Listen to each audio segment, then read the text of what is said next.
Hai, apa kabar semuanya? Semoga kabar Anda baik-baik saja. Terima kasih karena sudah memberikan support dan juga kesetiaan Anda untuk membangun channel Codot Film. Yuk kita lanjutkan alur ceritanya, sambil siapin kopi dan cemilan, setting suara volume full. Gasken. Perubahan pertama dari api langit 3, perubahan misterius. Perubahan teratai hijau. Dari saat dia mendapatkan gulungan berwarna perak sampai direnggut hanya berjarak sepersekian detik. Setelah mendengar tawa mengejek itu muncul, Fan Ling akhirnya pulih dari perubahan yang tiba-tiba muncul. Ekspresinya tiba-tiba menjadi gelap saat dia perlahan mengangkat kepalanya.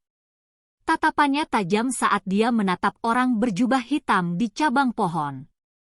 Setelah melihat balutan yang sudah dikenalnya, yang telah dia lihat di tempat pelelangan sebelumnya, dia hanya bisa terkejut.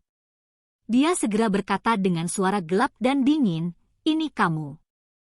Ketika Fan Ling berbicara, 10 pengawal darah ditambah yang tersisa di medan pertempuran, yang masih memiliki kekuatan tempur mulai menghilang dengan kerja tim yang hebat. Secara kebetulan, mereka mengepung pria berjubah hitam di dalam pengepungan mereka. Wajah penatua Luo juga gelap dan dingin. Sepasang matanya yang sedingin es dipenuhi dengan niat membunuh. Terlepas dari niat orang ini pasti tidak boleh meninggalkan tempat ini hidup-hidup, karena dia bentrok dengan operasi mereka. Keke, pemimpin sekte junior Fan Ling, kita bertemu lagi. Wajah halus dan tampan di bawah jubah hitam terangkat menjadi senyum mengejek.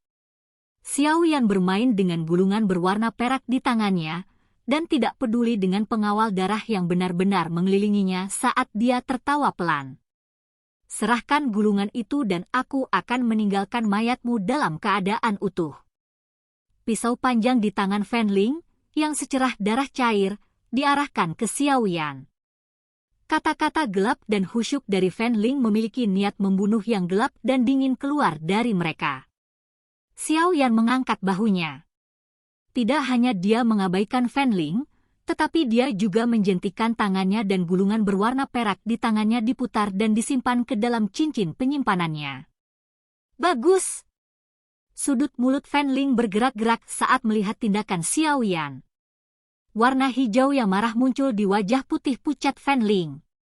Dua kata, yang mengandung niat membunuh yang tajam, diludahkan dari mulutnya satu demi satu. Pada saat kedua kata-kata Fan Ling ini berbunyi, 10 penjaga darah plus yang mengelilingi Xiao Yan tiba-tiba berteriak serempak. Ki yang pekat, gelap, dan berwarna darah meluap dari tubuh mereka, dan akhirnya melilit seluruh pisau panjang di tangan mereka. Kaki mereka tiba-tiba menginjak cabang pohon dan 10 lebih sosok manusia melesat secara eksplosif ke arah Xiao Yan. Sudut mata Xiao Yan menyapu pengawal darah, yang bergegas dan menyerang dari segala arah. Dia perlahan mengulurkan tangannya dan memegang gagang penguasa Xuan berat yang tersembunyi di bagian belakang jubah hitam. Dia menutup matanya sedikit dan merasakan kekuatan dingin yang kental yang semakin dekat. Sesaat kemudian, dia tiba-tiba membuka matanya, dan kekuatan yang kuat meletus dari tubuhnya. Bayangan hitam yang sangat besar, membawa kekuatan yang menekan, segera mengangkat penutup jubah hitam itu. Itu seperti roda angin berwarna hitam dengan Xiao Yan di tengahnya saat itu mulai menyebar dengan liar. Dentang, dentang, dentang. Dimanapun roda angin berwarna hitam itu lewat, percikan api beterbangan ke segala arah. Pisau panjang di tangan pengawal darah itu benar-benar terguncang oleh kekuatan yang terkandung di dalamnya sampai jatuh dari tangan mereka. Hanya sejumlah kecil pengawal darah, yang kekuatannya sedikit lebih kuat, hampir tidak bisa menyimpan senjata mereka di tangan mereka. Namun, itu dengan syarat bahwa celah di tangan mereka, antara ibu jari dan jari telunjuk, mengejang hingga retak. Kaki yang berputar tiba-tiba berhenti dan seiring dengan itu, roda angin berwarna hitam juga menghilang. Xiao Yan mengangkat kepalanya dan menyaksikan pengawal darah yang telah menyerbu kurang dari setengah meter ke depan, tetapi masih memiliki wajah yang galak. Sudut mulutnya terangkat menjadi senyuman dingin.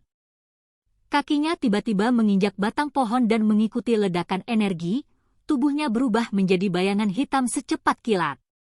Dia melewati antara serangan 10 plus pengawal darah. Bang, bang.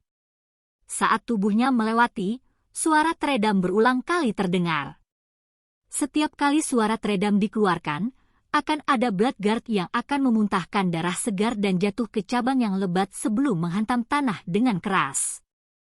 Mereka akan berjuang beberapa kali, tetapi mereka semua akhirnya pingsan tanpa daya. Fanling mengangkat kepalanya dan menyaksikan pertarungan tajam kilat di udara. Wajahnya yang awalnya gelap dan dingin tiba-tiba menjadi lebih tenang saat ini. Jari-jarinya dengan lembut mengangkat pisau panjang berlumuran darah dari tanah. Dia mengulurkan tangannya dan memegangnya erat-erat di dalamnya. Dia segera merobek pakaiannya dan perlahan menyeka bekas darah dari pisaunya. Dengan suara acuh tak acuh, dia berkata, di sekitar bintang 4 Dadoshi, dengan kekuatan kecil ini, dia masih berani merebut makanan dari mulutku. Dia sangat berani dan sombong. Elder Luo, biarkan aku menangani orang ini. Anda tinggal di sana. Hentikan dia jika dia berencana untuk melarikan diri. Ya, pemimpin sekte junior, hati-hati. Orang tua di samping mengangguk sedikit. Dia mengangkat tetuahan lainnya, yang untuk sementara kehilangan kemampuan bertarungnya, dan mundur beberapa langkah. Dari cara Xiao Yan menyerang pengawal darah sebelumnya, dia juga secara kasar melihat kekuatan Xiao Yan. Dalam hal kekuatan dan kelincahan, orang berjubah hitam ini jauh lebih kuat daripada Dadoshis dari makam tengkorak hitam sebelumnya. Namun, terlepas dari bagaimana orang mengatakannya, dia tetaplah seorang Dadoshi. Fanling, sebaliknya, sudah menjadi Douling yang asli. Bang! Pengawal darah terakhir juga dihancurkan di udara. Darah segar menutupi wajahnya saat dia secara bertahap menutup matanya untuk terakhir kalinya. Setelah kekalahan pengawal darah terakhir, tubuh Xiao Yan secara bertahap turun. Dia memiringkan penggaris berat di tangannya dan darah segar berwarna merah cerah mengikuti tubuh penggaris saat darah itu secara bertahap menetes ke bawah. Kupikir alasanmu mengikuti kami sepanjang jalan pasti karena pecahan peta itu, kan? Fanling secara acak membuang pakaiannya, yang telah terkontaminasi oleh darah, saat dia tiba-tiba bertanya dengan suara samar. Penguasa yang berat itu sedikit gemetar. Wajah muda dan halus di bawah jubah hitam itu tiba-tiba memiliki rasa dingin tambahan. Hehe. Sepertinya keberuntungan tuan muda ini cukup bagus untuk benar-benar bisa mendapatkan harta karun dengan sengaja tidak sengaja. Karena Anda sangat prihatin, saya pikir itu bukan hal yang biasa. Setelah saya kembali ke rumah, saya akan membiarkan ayah mempelajarinya dengan cermat. Dengan pengalamannya, dia seharusnya bisa mendapatkan petunjuk tentang pecahan peta itu. Meskipun tindakan Xiao Yan sangat kecil, itu masih ditangkap oleh Fanling yang telah memperhatikannya dengan cermat. Fanling tidak bisa menahan tawa dingin atas penemuannya. Kamu mungkin tidak memiliki kesempatan ini, sebuah suara tenang keluar dari balik jubah hitam itu. Douki hijau dengan cepat merembes keluar dari dalam tubuh Xiao Yan sebelum membungkusnya. Apakah begitu? Aku telah melihat terlalu banyak bor sepertimu, yang alasannya ditempati oleh harta karun di wilayah sudut hitam. Namun, akhir-akhir mereka tampaknya tidak ada gunanya. Fanling mengangkat alisnya dan mengeluarkan tawa dingin yang gelap. Douki yang gelap, dingin, dan berwarna darah juga perlahan melonjak keluar dari tubuh Fanling. Aroma berdarah segera meresap di udara. Saat aroma berdarah meresap ke tempat itu, punggung Fanling menjadi sedikit bengkok. Dia seperti binatang buas yang telah menemukan mangsanya. Jejak darah berangsur-angsur muncul di matanya, memberikan penampilannya aura liar dan mengerikan. Kaki Fanling dimasukkan jauh ke dalam tanah. Pada saat tertentu, raungan rendah tiba-tiba keluar dari tenggorokan Fanling. Dia menginjak kakinya dan tubuhnya seperti anak panah yang telah meninggalkan busur. Dalam sekejap, dia muncul di depan Xiaoyan. Pisau panjang tajam di tangannya, yang diselimuti warna darah Douqi, membawa suara tajam dari udara yang diiris saat itu dengan kejam menusuk ke bawah. Serangan kuat dari Fan Ling ini menghasilkan ledakan sonik yang menusuk telinga tanpa henti di udara. Penguasa hitam besar itu tiba-tiba maju. Douqi berwarna hijau di atasnya sama padatnya dengan cairan kental yang kental. Setelah itu bertabrakan dengan pisau darah. Bang! Suara logam bertabrakan terdengar dan sejumlah besar percikan api berceceran. Campuran riak energi berwarna hijau dan merah, dua warna menyebar dari titik kontak antara pisau dan penggaris. Ini secara langsung dan dengan kasar memotong setengah kaki tanah dari tanah, tempat kedua belah pihak berdiri. Tanah beterbangan dan memenuhi langit. Xiaoyan merasakan lengannya yang hampir mati rasa dan wajahnya di bawah jubah hitam berubah sedikit. Lawannya memang layak menjadi Douling yang kuat. Kekuatan ini tidak diketahui berapa kali lebih kuat daripada Dadoushi. Itu hanya, mengapa Douqi orang ini memiliki semacam perasaan kurus? Dengan kekuatan Xiaoyan, dia mungkin bisa bersaing dengan Douling yang kuat untuk beberapa pertukaran tanpa menggunakan teknik Dou, tetapi dia akan sangat menghabiskan Douqi-nya. Namun, serangan dari Fan Ling sebelumnya, yang tampaknya sangat ganas, tidak sekuat yang diharapkan Xiaoyan. Orang ini memiliki kekuatan yang sangat besar. Saat pisau dan penguasa bersentuhan, kaki Fan Ling dan Xiaoyan bertarung dalam beberapa pertempuran satu sama lain dengan cara seperti kilat. Setelah itu, penguasa berat pihak lain jatuh melintang dan mereka mundur beberapa langkah. Fan Ling merasakan sedikit rasa sakit yang tersisa di kakinya dan tidak bisa menahan perasaan sedikit shock di hatinya. Apa yang ayah katakan memang benar. Meskipun metode Ki sekte darah kami sombong dan aneh, itu terlalu bergantung pada kekuatan eksternal. Hal ini menyebabkan Douqi dalam tubuh seseorang tidak dapat mencapai kondisi terkondensasi. Ini sedikit merugikan saat bertarung dengan orang lain. Namun, untungnya orang ini hanya dari kelas Dadoushi. Tidak sulit untuk menghabisinya. Sebuah pikiran dengan cepat melintas di hati Fan Ling. Dia tiba-tiba melemparkan senjata di tangannya ke samping. Wajah aslinya yang putih pucat juga berubah menjadi merah cerah. Mengikuti perubahan ini, warna darah dengan cepat muncul di telapak tangannya. Itu akhirnya meresap ke dalam benang demi benang. Hanya dalam sekejap mata, sepasang telapak tangan berdarah, mirip dengan yang digunakan Fan Lao sebelumnya untuk membunuh Elder King, muncul di tangan Fan Ling. Tidak peduli siapa Anda sudah tidak memiliki kesempatan sedikit pun untuk menyesali pilihan Anda hari ini. Namun, untuk berterima kasih karena telah membawakanku kabar baik bahwa pecahan peta memiliki nilai rahasia, aku akan membiarkanmu menjadi mayat yang layu setelah kamu mati. Bau darah yang menyebabkan orang ingin muntah berulang kali dikeluarkan dari kedua telapak tangan.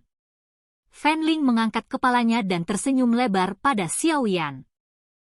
Kakinya tiba-tiba didorong dari tanah dan tubuhnya berubah menjadi kabut berdarah yang segera melesat secara eksplosif ke arah Xiaoyan. Saat dia melambaikan telapak tangannya, kabut darah pada dasarnya memenuhi langit dan tanah di sekitar mereka. Telapak tangan berdarah yang mengubah tulang. Melihat telapak tangan Fan Ling telah berubah menjadi telapak tangan aneh yang berlumuran darah segar, dua tetua sekte darah di luar medan pertempuran tidak bisa membantu tetapi terkejut. Mereka bertukar pandangan dan berkata, sungguh tak terduga bahwa pemimpin sekte bahkan telah mengajari pemimpin sekte junior teknik Do semacam ini. Dapat dianggap bahwa orang berjubah hitam telah bertabrakan dengan ujung tombak oleh dirinya sendiri. Hei, dia pantas mendapatkannya. Dia berani merampok sesuatu milik sekte darah kita. Jika itu aku akan menguras semua darahnya saat dia masih hidup. Tetua Han yang telah kehilangan kemampuan bertarungnya tertawa jahat. Sepasang mata hitam gelap di bawah jubah hitam menatap tajam ke arah kabut berwarna darah yang keluar dengan paksa. Dia mengendus bau darah yang menyebar kemana-mana. Persepsi spiritualnya yang luar biasa menyebabkan Xiao Yan dengan jelas merasakan kekuatan ganas dari telapak tangan darah di dalam kabut berwarna darah. Orang kecil, hati-hati. Kekuatanmu saat ini tidak sebanding dengan Dou Ling yang kuat. Pengingat Yao Lao terdengar di hati Xiao Yan. Itu mungkin tidak benar. Xiao Yan tertawa pelan. Dia benar-benar perlahan menutup matanya. Dalam roh penerimaan di tengah pusaran di tubuhnya, gumpalan api berwarna hijau mulai menyembur keluar seperti gunung berapi. Akhirnya, itu mengikuti jalan misterius dan aneh saat itu mulai beredar dengan cepat di dalam tubuhnya. Anda sedang memikirkan. Mengikuti sirkulasi aneh api berwarna hijau, Xiao Yan, yang matanya tertutup, tiba-tiba dan samar-samar merasakan energi yang kuat yang diisi dengan keliaran dengan cepat merembes keluar dari semua bagian tubuhnya saat nyala api beredar. Aroma berdarah yang memenuhi udara menerkamnya. Kekuatan gelap dan dingin di dalam kabut berdarah seketika mencapai tubuh Xiao Yan. Namun, saat kabut berdarah hendak membungkus tubuh Xiao Yan di dalamnya, mata di bawah jubah hitam itu tiba-tiba terbuka. Api berwarna hijau melesat secara eksplosif dari matanya. Kekuatan yang kuat, yang tidak lebih lemah dari siapapun yang hadir di medan pertempuran, tiba-tiba melonjak keluar dari tubuh Xiao Yan. Tangan Xiao Yan terulur dari jubah hitam dengan cara seperti kilat dan nyala api berwarna hijau diselimuti di atasnya. Saat raungan gemuruh terdengar di dalam hatinya, telapak tangannya membawa kekuatan yang berapi-api yang bisa memindahkan gunung dan membalikkan laut saat itu menghantam kabut berdarah di depannya. Perubahan pertama dari api langit 3 perubahan misterius. Perubahan teratai hijau. Silakan pergi ke. Oke guys, jangan lupa like, comment, share, and subscribe di channel Codot Film. See you next video. Peace out and bye-bye.